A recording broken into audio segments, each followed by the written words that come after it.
إن الحمد لله نحمده ونستعينه ونستغفره ونؤمن به ونتوكل عليه ونعوذ بالله من شرور أنفسنا ومن سيئات أعمالنا من يهده الله فلا مضل له ومن يضلله فلا هادي له ونشهد أن لا إله إلا الله وحده لا شريك له وأشهد أن محمدا عبده ورسوله يا أيها الذين آمنوا اتقوا الله حق تقاته ولا تموتن إلا وأنتم مسلمون يا أيها الناس اعبدوا ربكم الذي خلقكم من نفس واحدة وخلق منها زوجها وبث منهما رجالا كثيرا ونساء واتقوا الله الذي تساءلون به والأرحام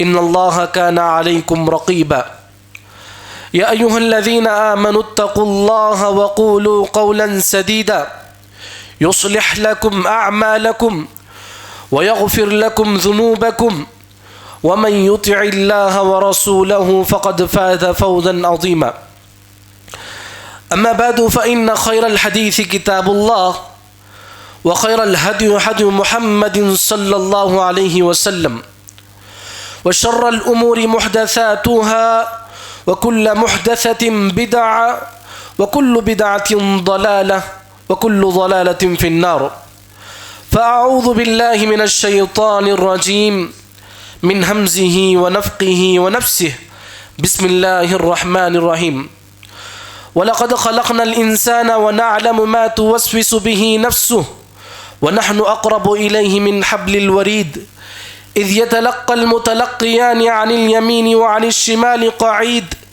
ما يلفظ من قول إلا لديه رقيب عتيد وجاءت سكرة الموت بالحق ذلك ما كنت منه تحيد وقال الله عز وجل في موضع آخر يا أيها الذين آمنوا لا تلهكم أموالكم ولا أولادكم عن ذكر الله ومن يفعل ذلك فأولئك هم الخاسرون۔ تمام قسم کی تعریف و توصیف، بڑائی اور کبریائی اس ایک اللہ وحدہ لا شریک کے لیے لائق اور زیبا ہے، جو کہ ساری کائنات کا خالق، مالک، رازق اور مدبر ہے، جس نے ہم تمام کو پیدا کیا اور پیدا کرنے کا مقصد بھی بتلایا، وَمَا خَلَقْتُ الْجِنَّ وَالْإِنسَ إِلَّا لِيَعْبُدُونَ، کہ ہم نے جنوں کو اور انسانوں کو خالص اپنی بندگی کے لیے پیدا کیا ہے۔ اس کے بعد تمام انبیاء کرام پر لاکھوں کروڑ درود و سلام نازل ہو، خصوصاً میرے اور آپ کے آقا خاتم النبیین جناب محمد مصطفیٰ صلی اللہ علیہ وسلم کی ذات گرامی پر، جن کی محنتوں اور کاوشوں کے بعد آج ہم اسلام کے سائے میں زندگی بسر کر رہے ہیں۔ حاضرین نجومہ، میں نے آپ کے سامنے خطبہ مسنونہ کے بعد سورۃ المنافقین کی ایک آیت پڑھی۔ اس آیت کریمہ کو بیان کرنے سے پہلے اللہ رب العالمین نے منافقوں کے احوال کا تذکرہ کیا، منافقوں کے حالات کا تذکرہ کیا۔ جب منافقوں کے حالات کا تذکرہ کرنے کے بعد اللہ رب العالمین مومنوں سے خطاب کرتا ہے، مومنوں کو نصیحت کرتا ہے، تو کیا کہتا ہے اللہ رب العالمین؟ اللہ رب العالمین نے فرمایا یا ایھا الذین آمنوا، اے ایمان والو، لا تلہکم اموالکم ولا اولادکم عن ذکر اللہ، کہیں تمہاری اولاد، کہیں تمہارے مال، یہ تمہیں اللہ کی شریعت کی جو پابندی ہے، اللہ کی جو عبادت کرنی ہے، یہ تمہیں عبادت سے کہیں غافل نہ کر دے۔ فَأُولَئِكَ هُمُ الْخَاسِرُونَ، اور جو لوگ اولاد کے فتنے میں، مال کے فتنے میں پڑھ کر اللہ کی عبادت کو پش و پش ڈال دیا، تو سمجھ جائیے فَأُولَئِكَ هُمُ الْخَاسِرُونَ، تو وہ تو خسارہ اٹھانے والے لوگوں میں سے ہو جائے گے۔ محترم حضرات، میں نے آپ کے سامنے سورۃ المنافقون کی اس آیت میں اللہ رب العالمین کا پیغام سنایا۔ اس کے بعد اللہ رب العالمین نے ایک دیگر مقام میں سورہ یونس میں ارشاد فرمایا انما مثل الحیات الدنیا كما انزلناه من السماء فاختلط به نبات الارض مما يأكل الناس والانعام حتى اذا اخذت الارض زخرفها وزينت وظن اهلها انهم قادرون عليها اتاها امرنا ليلا او نهارا فجعلناها حصيدا كأن لم تغن بالامس كذلك نفصل الايات لقوم يتفكرون۔ محترم حضرات، اللہ رب العالمین نے سورہ یونس کی اس آیت کریمہ کے اندر ارشاد فرمایا کہ دنیا ہمیں کیسے دھوکہ دیتی ہے۔ میرے خطبہ جمعہ کا ٹاپک بھی یہ ہے کہ اللہ رب العالمین نے دنیا بنائی ہے، یہ دنیا میں ہمیں ایک مختصر سی عمر دی ہے، جینے کے لیے ایک طریقہ سکھایا ہے، اور اس کا مقصد بھی بتلایا کہ ہمیں دنیا میں جینا ہے تو اللہ کی عبادت کرنا ہے۔ کوئی زندگی گزار رہا ہے، کوئی 60 سالہ، کوئی 70 سالہ، کوئی 80 سالہ زندگی گزار رہا ہے، لیکن ہمیں اس دنیا میں جینا ہے، اس دنیا میں زندگی گزارنا ہے۔ یہ دنیا کو اللہ رب العالمین نے بنایا ہے، چیزوں کو مسخر کیا ہے، تو یہ ہمارے لیے مسخر کیا ہے، ہمارے لیے یہ دنیا بنائی ہے، تو یہ دنیا کو ہم کس طرح استعمال کرنا۔ نبی بھی اس دنیا میں زندہ تھے، صحابہ کرام بھی تھے، انہوں نے کس طرح اس دنیا کو برتا، کیسے استعمال کیا، اور آج ہم اس دنیا کو کہاں تک استعمال کر رہے ہیں۔ محترم حضرات، اللہ رب العالمین نے اس دنیا کی کیسے دنیا دھوکہ دیتی ہے، اس کی ایک مثال کے طور پر قرآن کی اس آیت میں ارشاد فرمایا کہ آسمان سے پانی برسا، زمین نے اس پانی کو جذب کر لیا۔ جب زمین نے اس پانی کو جذب کر لیا تو اس سے نباتات، پودے نکل آئے۔ حتیٰ اذا اخذت الارض زخرفها وزینت وظن اہلها، اور جب پودے نکل آئے تو اس کی ہریالی سارے دلوں کو لبھانے والی تھی، اس کے اندر پھل پھول نکل آنے لگے، جو انسان بھی کھاتے ہیں، چوپائے بھی استعمال کرتے ہیں، چوپائے بھی کھاتے ہیں۔ جب یہ درخت نکل آنے لگے، پھل پودے نکل آنے لگے، انسان اس کو کھانے لگے، جانور کھانے لگے، تو جو کسان بیج بویا تھا، جس کے وہ پھل تھے، وہ خواب دیکھ رہا تھا کہ ابھی تو میری ہریالی ہے، ابھی تو میری فصل کٹائی کے وقت ہے، اس کی وہ کسان خواب دیکھ رہا ہے کہ کل میں آؤں گا، فصل کی کٹائی کروں گا، اس سے جو پھل پھول نکلا آئیں گے میں اسے بازار میں جا کر کے فروخت کروں گا، اس سے جو آمدنی آئے گی، جو پروفٹ ملے گا، جو فائدہ ملے گا، میں اس سے یہ خریدوں گا، وہاں جاؤں گا، یہ کروں گا، وہ کروں گا۔ کسان خواب دیکھ رہا، کسان رات میں خواب دیکھ رہا ہے۔ اچانک اتاہ امرنا لیلا او نہارا، کہ اچانک دن اور رات کی کسی بھی گھڑی میں اللہ رب العالمین کی جانب سے عذاب آ جاتا ہے اور سارا کھیت ہلاک و برباد ہو گیا۔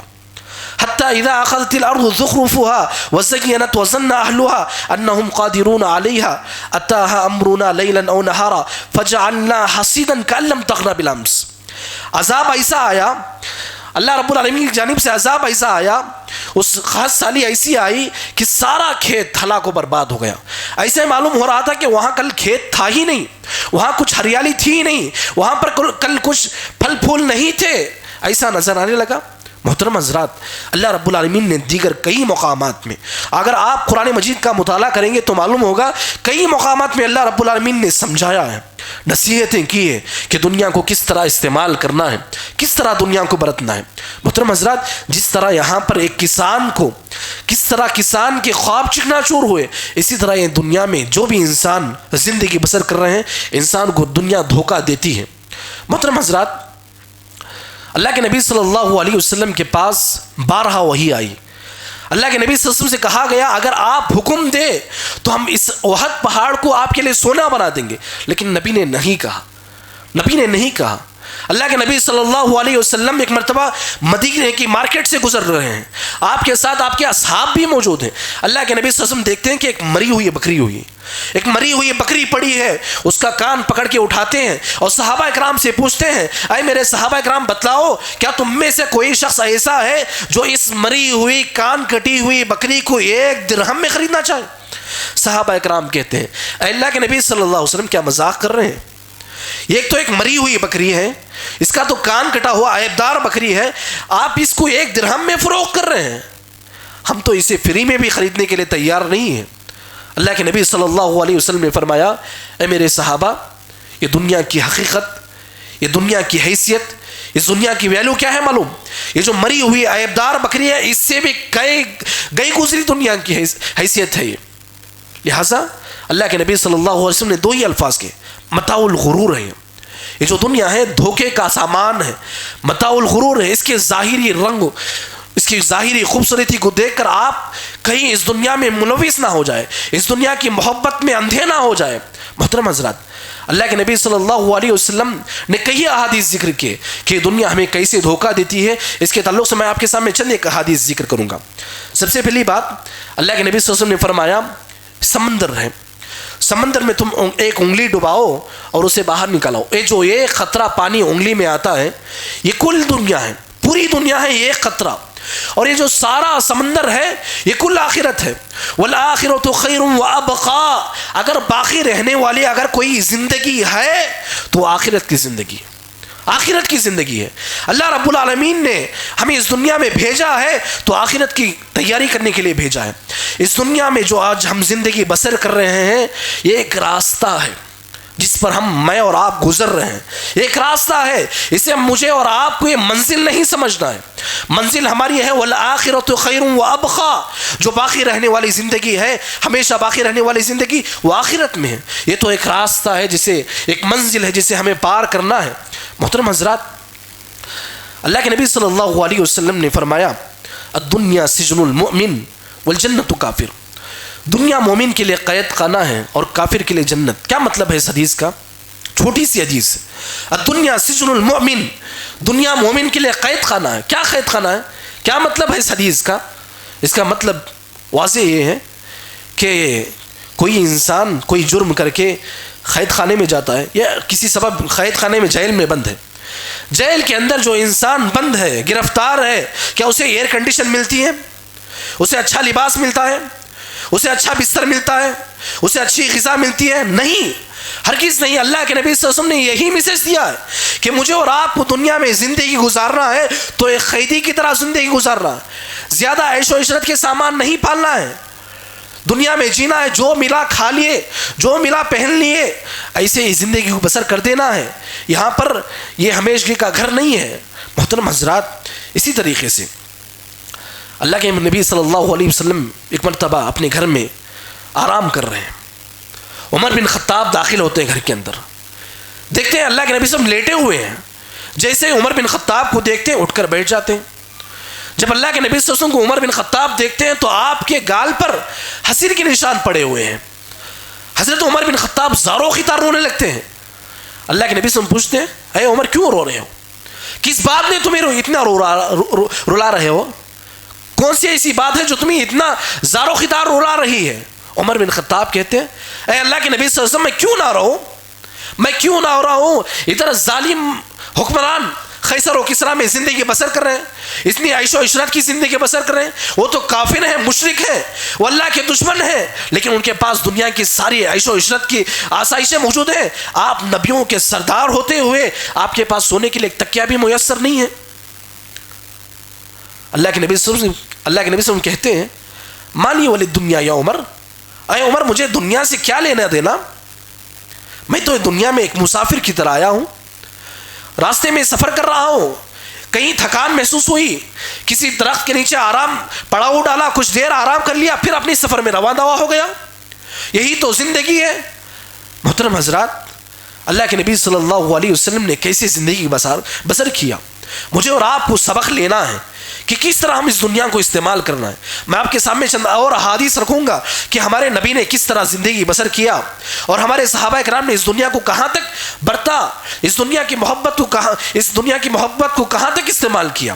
محترم حضرات، حضرت مصعب بن عمر کے بارے میں آپ جانتے ہیں. حضرت مصعب بن عمر اسلام لانے سے قبل اتنے اچھے عمدہ لباس پہنتے تھے، اتنی اچھی عمدہ خوشبو لگاتے تھے کہ جس راستے سے مصعب بن عمر رضی اللہ عنہ کا گزر ہوتا تو آنے والا انسان پہچان لیتا کہ یہاں پر مصعب بن عمر کا گزر ہوا ہے.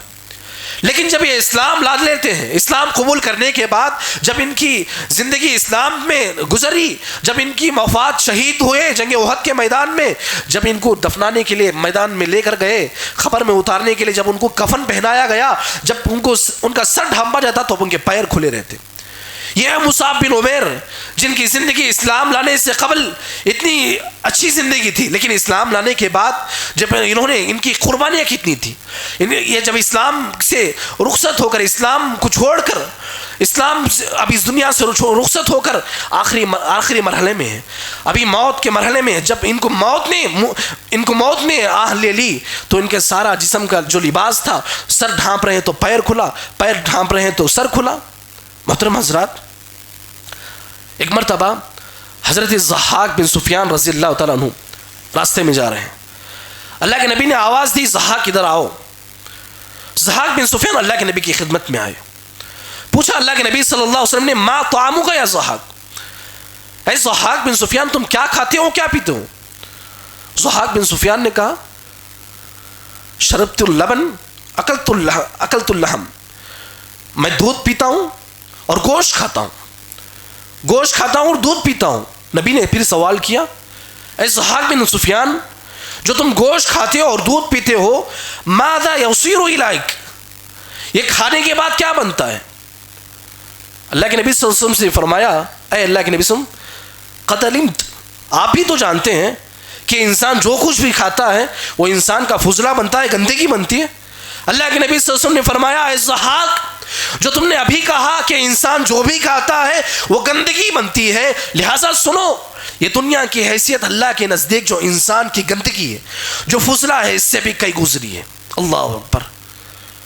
محترم حضرات، میں اور آپ جس دنیا میں زندگی بسر کر رہے ہیں، جو میں اور آپ اس دنیا کے پیچھے اتنی بھاگ دوڑ کر رہے ہیں، اس دنیا کی حقیقت کے بارے میں آپ نے نہیں سنا کہ اللہ کے نبی صلی اللہ علیہ وسلم نے کیسے مثالیں دے کر ہمیں آگاہ کیا، اللہ رب العالمین نے کیسے مثالیں دے کر کے ہمیں تنبیہ کیا کہ اس دنیا کو تم برتنا ہے تو کتنا برتنا ہے۔ تم مال کماؤ، دنیا کماؤ، شریعت آپ کو ہرگز نہیں روکتی، شریعت نہیں روکتی مال کمانے سے، لیکن یہ دنیا کی محبت اگر ہاتھ میں رہے تو ٹھیک ہے، لیکن اگر یہ دنیا کی محبت اگر آپ کے دل میں بس جائے گی تو یہ آپ کو اللہ کی عبادت کرنے سے روکے گی، یہ آپ کو دنیا کی محبت آپ کو اللہ کے ذکر سے غافل کر دے گی، اللہ کی عبادت سے غافل کر دے گی۔ محترم حضرات، اسی طریقے سے علی بن ابی طالب کے بارے میں جانتے ہیں۔ علی بن ابی طالب رضی اللہ تعالیٰ عنہ اپنے گھر سے باہر نکلتے ہیں، کھلے آسمانوں اپنی نظروں کو دوڑاتے ہیں اور کہتے ہیں یا دنیا غری غیری فقط طلقتک البتہ، یا دنیا غری غیری فقط طلقتک البتہ، اے دنیا جا کسی اور کو دھوکہ دے لے، تم مجھے دھوکہ نہیں دے سکتی، اس لیے کہ میں نے تو یہ طلاق بتہ دے رکھا ہے۔ طلاق بتہ کسے کہتے ہیں؟ کہ شوہر اپنی بیوی کو 3 طلاق دے دے پھر رجوع کرنے کا حق نہیں ملتا اسے۔ حضرت علی بن ابی طالب رضی اللہ عنہ کا دنیا سے محبت کا مثال اس سے بڑھ کر کیا ہو سکتی ہے؟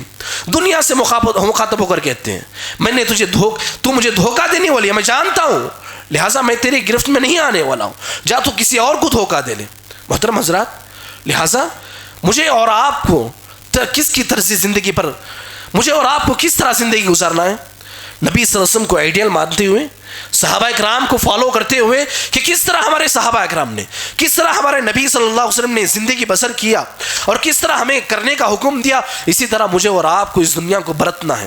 محترم حضرات، انسان کہتا ہے یہ گاڑی میری، یہ بنگلہ میرا، یہ جائیداد میری، یہ پراپرٹیز میری، لیکن یقول ابن آدم مالی مالی، ابن آدم کہتا ہے کہ میرا مال میرا مال میرا مال، لیکن اللہ کے نبی صلی اللہ علیہ وسلم فرماتے ہیں لا تقل مالی مالی، تو یہ مت کہتا پھر کہ میرا مال ہے، یہ میرا مال ہے، میرا مال ہے۔ اللہ کے نبی صلی اللہ علیہ وسلم فرماتے ہیں کہ انسان کا صرف 3 طرح کا مال ہے، انسان کا مال صرف 3 طرح کا مال ہے۔ سب سے پہلا مال ما تصدقت فامضیت، جو اس نے اللہ کے راہ میں صدقہ و خیرات کیا اور اللہ اپنے لیے آگے بھیج دیا، صدقہ کر دیا، وہ انسان کا مال ہے۔ دوسرا مال او اکلت فافنیت، جو کھایا اور ہضم کر دیا، وہ انسان کا مال ہے۔ اس کے بعد او لبست فابلیت، جو لباس پہنا اور لباس کو پہن کر کے بوسیدہ کر دیا، وہ انسان کا مال ہے۔ اس کے علاوہ کوئی مال نہیں ہے۔ جب انسان دنیا سے رخصت ہو جاتا ہے اس کا مال صرف 3 ہی طرح کا ہے۔ جب وہ وفات پا جاتا ہے اس کا مال وراثت میں تقسیم ہو جاتا ہے۔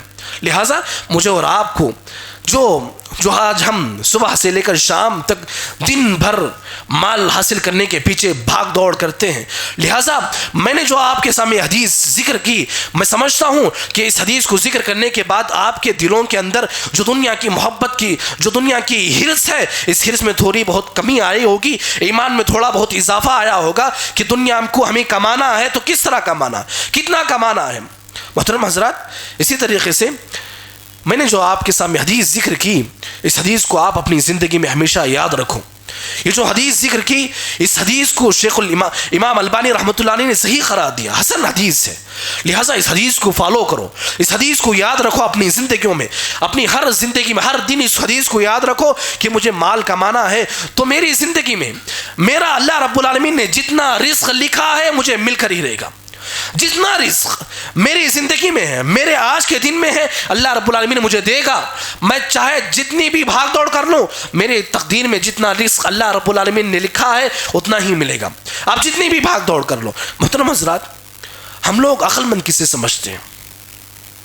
عقل مند کسے سمجھتے ہیں؟ جس کے پاس گاڑی ہو، جس کے پاس پراپرٹیز ہو، جس کے پاس جائیداد ہو، بنگلے ہو، اسے ہم سمجھتے ہیں. جس کے پاس اچھی تنخواہیں کی جاب ملتی ہو، اسے سمجھتے ہیں ہم عقل مند انسان ہیں. لیکن میں آپ کے سامنے شداد بن اوس رضی اللہ عنہ کی ایک حدیث ذکر کرتا ہوں جو اللہ کے نبی صلی اللہ علیہ وسلم نے ذکر کیا کہ عقل مند انسان کون ہے. اللہ کے نبی صلی اللہ علیہ وسلم نے فرمایا الکیس من دان نفسہ وعمل لما بعد الموت. عقل مند انسان کون؟ عقل مند انسان کون ہے؟ اللہ کے نبی صلی اللہ علیہ وسلم نے فرمایا جو موت کے بعد کی زندگی کے لیے تیاری کرے. الکیس من دان نفسہ وعمل لما بعد الموت. جو موت کے بعد کی زندگی کے لیے تیاری کرے وہ حقیقت میں وہی شخص عقل مند ہے. وہی شخص عقل مند ہے. اور بے خوف انسان کون ہے؟ بے خوف انسان کون ہے؟ جس کے پاس گاڑی نہیں ہے، جس کے پاس دھن دولت نہیں ہے، جس کے پاس جائیداد نہیں ہے. نہیں، اللہ کے نبی صلی اللہ علیہ وسلم نے فرمایا والعاجز من اتبع نفسه هواها وتمنى على اللہ. بے خوف انسان کون ہے؟ نادان انسان کون ہے؟ جس کے پاس جو اپنی زندگی میں اپنی خواہشات نفس کی پیروی کرتا رہا، جو زندگی بھر اپنے نفس کی غلامی کرتا پھر رہا تھا، اپنے نفس کی پوجا کر رہا تھا، اپنی خواہشوں کی تکمیل کے لیے محنت مزدوری کر رہا تھا، اپنی خواہشات کی تکمیل کے لیے وہ اپنی زندگی کی من دھن سب کچھ لٹا دیا. ایسا انسان سب سے بیوقوف انسان ہے شریعت کی نظر میں. محترم حضرات، مجھے اور آپ کو عقل مند بننا ہے تو شریعت کس چیز کا راستہ دکھاتی ہے؟ وہ ہے اپنے خواہشات نفس کی کو کچل کر ہم اللہ کی عبادت کرنا. موت کے بعد کی زندگی جو آنے والی ہے اس پر ہم عمل پیرا ہونا ہے. محترم حضرات، بعض حضرات اس دنیا کی لذتوں میں اتنا منہمک ہو چکے ہیں.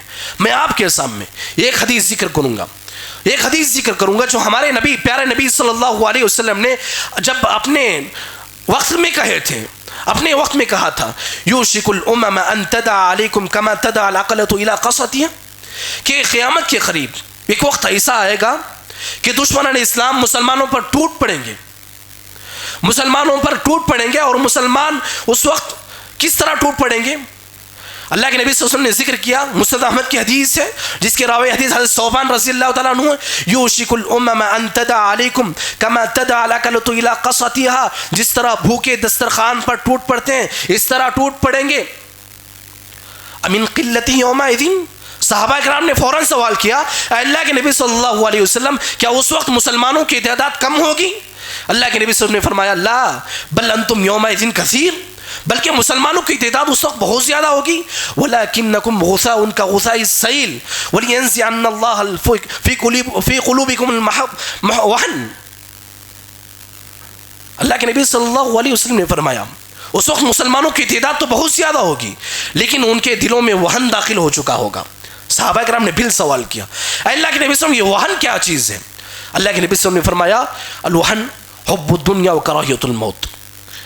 حب الدنیا وکراہیت الموت، لوگ دنیا سے تو محبت کریں گے اور آخرت کو فراموش کر دیں گے. اس وقت سمجھ جاؤ کہ تم پر دشمن اسلام مسلط ہو جائیں گے، تم پر ظلم و ستم ہوگا. آج ہم اپنے معاشرے کا جائزہ لیجیے. کیا ہمارے مسلمان حفظ و امان میں ہیں؟ کیا ہماری لڑکیاں آج ہماری بہن ہماری مائیں حفظ و امان میں ہیں؟ کیا ہمارا اسلام محفوظ ہے؟ ہمیں نمازیں پڑھنے سے روکا جا رہا ہے، ہمیں اللہ کی عبادت کرنے سے روکا جا رہا ہے، ہماری مسلمانوں کی ماؤں بہنوں کی عزت ٹوٹی جا رہی ہے.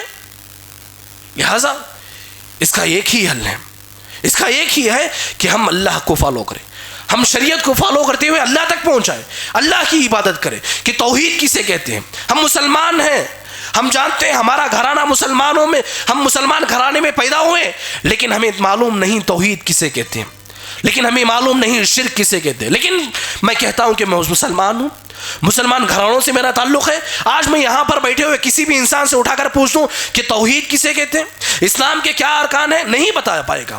وہی اگر میں پوچھوں کہ دنیا کے تعلق سے کوئی سوال کروں، فوراً ہم سے سوال کا جواب نکل آتا ہے.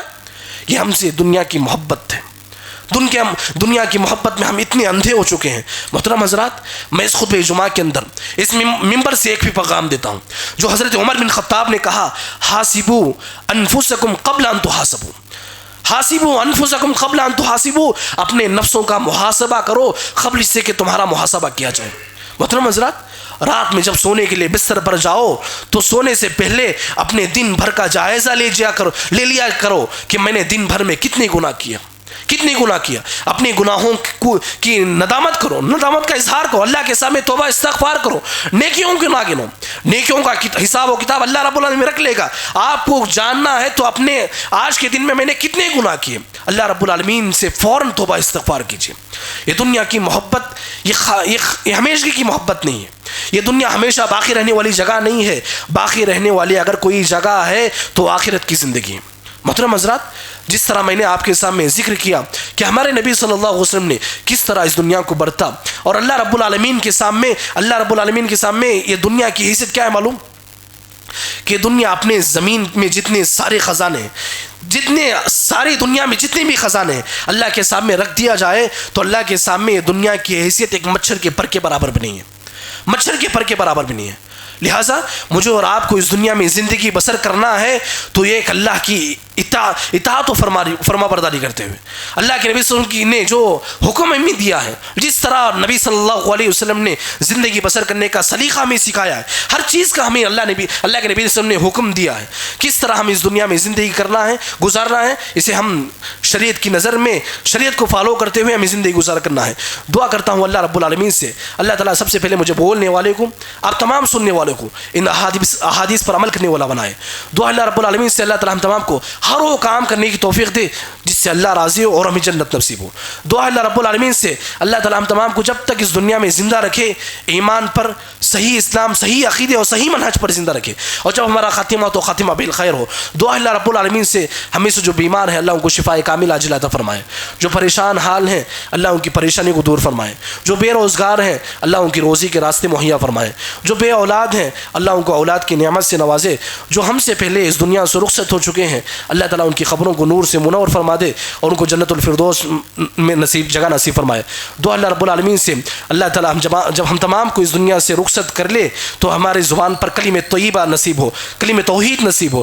دعا اللہ رب العالمین سے مجھے اور آپ کو اس دنیا میں توحید پر، خالص توحید، شریعت کو فالو کرتے ہوئے ہمیں اس دنیا میں زندگی گزر کرنے کی توفیق دے۔